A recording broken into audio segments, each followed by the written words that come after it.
आपकी लोकसभा भी अमरावती है ना? ये लोकसभा अमरावती है.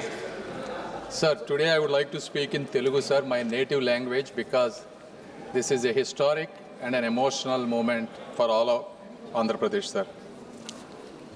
సభాధ్యక్షులకు సహచర సభ్యులకు ఈ ప్రత్యక్ష కార్యక్రమాన్ని ఉత్కంఠంతో ఉద్విగ్నంతో వీక్షిస్తున్నటువంటి అశేష తెలుగు ప్రజానీకానికి మా అమరావతి ఆత్మ బంధువులకు నా హృదయపూర్వక నమస్కారాలు.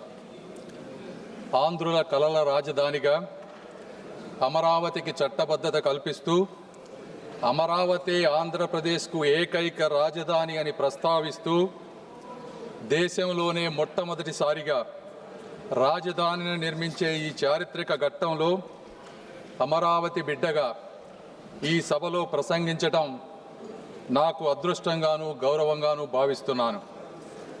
ముందుగా తరతరాలుగా సాగు చేస్తున్న భూమిని రాజధాని నిర్మాణం కోసం త్యాగం చేసిన రైతన్నలకు, వందలాది రోజుల దీక్షతో శాంతియుత ఉద్యమం చేసిన మహిళామ తల్లులకు హృదయపూర్వక కృతజ్ఞతలు తెలియజేస్తా ఉన్నాను. సార్, కృష్ణానది ఒడ్డున, ఆంధ్రప్రదేశ్ నడిబొడ్డున ఉత్తర దక్షిణ ప్రాంతాలకు సమాన దూరంలో 3000 సంవత్సరాల నాగరికతకు నిదర్శనం ఈ అమరావతి. శాతవాహనుల సామ్రాజ్యానికి సాక్ష్యం ఈ అమరావతి. సంస్కృతి, శాంతి, విజ్ఞానానికి యుగయుగాల నిలయం ఈ అమరావతి. బౌద్ధ స్తూపాలు, శిల్పాలు, శాసనాలతో విరాజిల్లినటువంటి పవిత్ర భూమి ఈ అమరావతి. అలాంటి అద్భుతమైన ప్రాంతాన్ని ఒక్క రూపాయి ఖర్చు లేకుండా, ప్రపంచంలో ఎక్కడా జరగని విధంగా, ఎవరిని నొప్పించకుండా, ఎవరిని కదిలించకుండా 60 రోజులలో 29,000 రైతుల స్వచ్ఛంద భాగస్వామ్యంతో 34,000 ఎకరాల భూమిని సేకరించి అమరావతి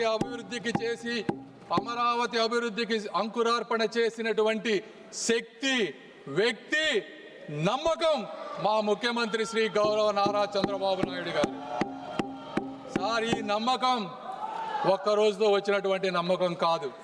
40 సంవత్సరాలుగా ఒక సుదీర్ఘ రాజకీయ ప్రయాణంలో ఇటుక పేర్చుకుంటూ పొద్దున లెగిసిన దగ్గర నుంచి పండుకునే వరకు ప్రజా సంక్షేమమే పరమావధిగా తన పూర్తి జీవితాన్ని త్యాగం చేసినటువంటి ఒక వ్యక్తిపై ఉన్నటువంటి నమ్మకమే ఈ అమరావతి. సార్, ఆ వ్యక్తిని నమ్మి, రాష్ట్ర హామీని నమ్మి ప్రపంచ స్థాయి రాజధాని వస్తుందని తమ పూర్వీకుల జీవనాధారాన్ని అక్కడ రైతులు వదులుకున్నారు. సార్, 2019 ఆంధ్రప్రదేశ్ జరిగినటువంటి సార్వత్రిక ఎన్నికల్లో ఆ రోజు ఉన్నటువంటి జగన్మోహన్ రెడ్డి గారు పాదయాత్ర చేసి ఊరు తిరిగి ఈ ప్రాంతం చిన్న ప్రాంతం, ఇక్కడ 3 రాజధానులు సరిపోవు, ఈ అమరావతిని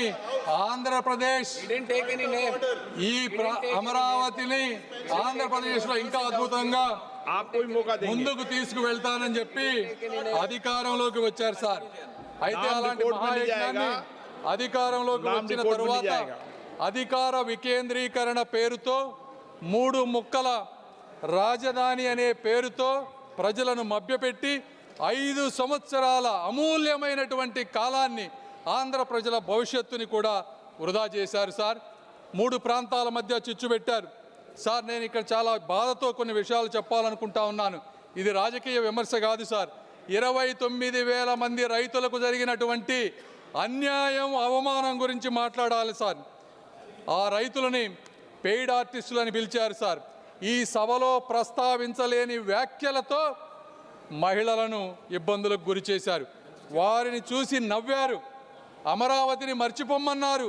30-40 సంవత్సరాలు తన భూమిలో పంటలు పండించిన రైతులు వారి గ్రామాల్లో తిరగటానికి ఐడి కార్డులు చూపించమన్నారు. సార్, 144 సెక్షన్ అమలు చేసి వారి స్వేచ్ఛను అడ్డుకున్నారు. సార్, ఈ బాధ ఇక్కడితో ఆగలేదు. న్యాయస్థానం నుండి దేవస్థానం వరకు 45 రోజులు మహాపాదయాత్రలో రైతులను అమానుషమైనటువంటి హింసకు గురి చేశారు. మేకులతో ఉన్నటువంటి లాఠీలతో వారిని కొట్టారు. సార్, గర్భిణీ మహిళలపై బూట్ల కాళ్లతో తన్నారు. ఆఖరికి మహిళా దినోత్సవం రోజున ఆలయానికి వెళ్ళినటువంటి మహిళలపై కూడా దాడి చేశారు సార్. వారి భోజనంలో ఇసుక వేశారు. అయినా కూడా వారు ఎక్కడా కూడా వెనకడుగు వేయలేదు. రోడ్లను శుభ్రం చేసి వీధుల్లోనే భోజనం చేశారు సార్. ఆఖరికి ప్రశ్నించిన మీడియాని కూడా వారిపై కేసులు పెట్టారు. ఇది సార్, ఇది 1631 రోజులు జరిగినటువంటి అమరావతి వ్యధ కథ అని ఈ సభాముఖంగా తెలియజేసుకుంటున్నాను సార్. అయితే ఆ రోజు వారు ఆ తల్లుల కన్నీళ్లే ఈరోజు ఈ చట్టానికి పునాది రాళ్లుగా మారుతున్నాయని వారు గ్రహించలేకపోయారు సార్. ఈ వైఎస్ఆర్సీపీ ప్రభుత్వాన్ని కానీ అప్పటి ముఖ్యమంత్రి గారిని కానీ ఈ చరిత్ర ఎప్పటికీ మర్చిపోదు సార్. ఈరోజు ఒక రాష్ట్రం అభివృద్ధి చెందాలి అంటే రాజధాని అత్యంత కీలకమైన పాత్ర పోషిస్తుంది సార్.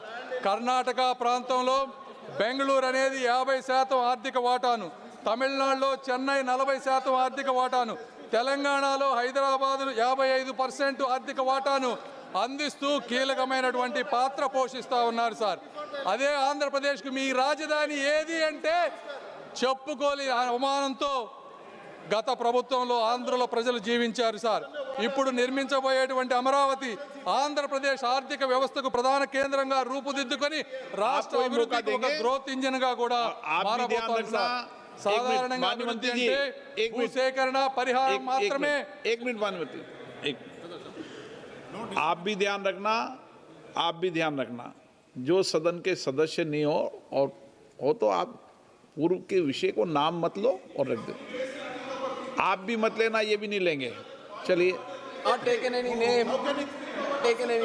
సార్, కానీ ఆర్థిక వ్యవస్థలో మొట్టమొదటిసారిగా ఒక పేద రైతుని భాగస్వామ్యం చేసి ఆర్థిక అభివృద్ధిలో వారిని కూడా ముందుకు తీసుకువెళ్ళేటువంటి మార్గం ఈ అమరావతి దేశానికి చూపించింది సార్. 2014 ఆంధ్రప్రదేశ్ పునర్వ్యవస్థీకరణ చట్టం ఆ రోజు రాష్ట్రానికి ఒకే రాజధాని ఉండాలని నిర్దేశించింది సార్. అయితే ఆ సమయంలో ఆ రాజధాని ప్రాంత పేర్కొనకపోవటం వల్ల చట్టపరమైనటువంటి అనిస్థితి రాష్ట్రంలో రాజకీయ అస్థిరతకు దారితీసింది. ఈ విషయంపై హైకోర్టుకి రాజధాని రైతులు వెళ్ళినప్పుడు 2022లో ఆ రోజు ఉన్నటువంటి ఫుల్ బెంచ్ ఒక స్పష్టమైన తీర్పునిచ్చింది. రాష్ట్ర రాజధాని నిర్ణయించటం లేదా మార్చటం వంటి అధికారాలు రాష్ట్ర అసెంబ్లీ పరిధిలోకి రావని, ఆ అధికారం కేవలం పార్లమెంటుకు మాత్రమే ఉందని స్పష్టం చేసింది. దాని ఆధారంగా ఆంధ్రప్రదేశ్ కేబినెట్ ఆంధ్రప్రదేశ్ రాష్ట్ర రాజధాని అమరావతి అనే ఏకంగా తీర్మానం చేసింది. అధ్యక్ష, పెట్టుబడి మరియు అభివృద్ధి అనేది ఒక కీలకమైన అంశంపై ఆధారపడి ఉంటాయి. సర్టనిటీ, స్టెబిలిటీ అనేది కావాలి. పెట్టుబడిదారులు గందరగోళంలో పెట్టుబడి పెట్టరు. బ్యాంకులు, అంతర్జాతీయ సంస్థలు రాజకీయ అస్థిరత్వానికి రుణాలు ఇవ్వవు సార్.